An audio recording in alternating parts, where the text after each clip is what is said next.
এমন একটা সোনার দেশ চাই আমরা। অবশ্যই ভিডিওটা দেখেন, তারপরে বুঝতে পারবেন। আরে ভাই কি অবস্থা? ভালো। হ্যাঁ, আপনার তো দেখাই যায় না। কামে কাজে ব্যস্ত আছি। চল, এলাকার কি অবস্থা? এলাকার কি অবস্থা? ভাই আছে মোটামুটি ভাই। সব ঠিকঠাক তো? হ্যাঁ, অনেকদিন পরে এলেন তো, দেন এই যে পরিস্থিতি, এই যে তারপরে এখানে মোটামুটি দেখছেন না পাল্টা গেছে গা। কে বলছে?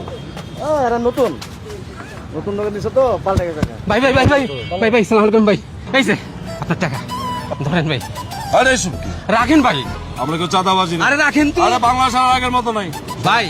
গত 15 বছর এগুলা দিতে দিতে অভ্যাস হয়ে গেছে, এখন না দিলে পেটটা ক্লিয়ার হয় না।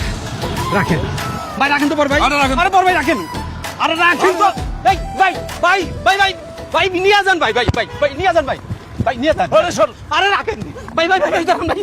ও ভাই ধরে আন না, টাকা তো আমি আপনারে দিতেছি না, টাকা দিতেছি আপনি যে বস্তিতে স্কুল করতেছেন সেই স্কুলের জন্য। এটা আগে কইবেন না। চা খাওয়ার লেগে আইছি, মুডটাই পুরো নষ্ট করে দিলেন।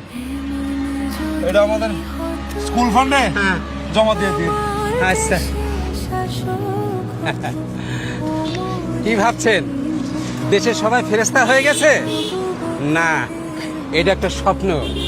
এইরকম বাংলাদেশ দেখতে চাইলে সৎ যোগ্য প্রার্থীকে ভোট দিন। কি ভাবতেছেন, এমন পরিবর্তন কি সম্ভব? অবশ্যই সম্ভব। আপনি যদি একজন ধর্মভীরু, আল্লাহকে ভয় করে একজন সৎ ব্যক্তিকে ভোট দেন, অবশ্যই এটা সম্ভব।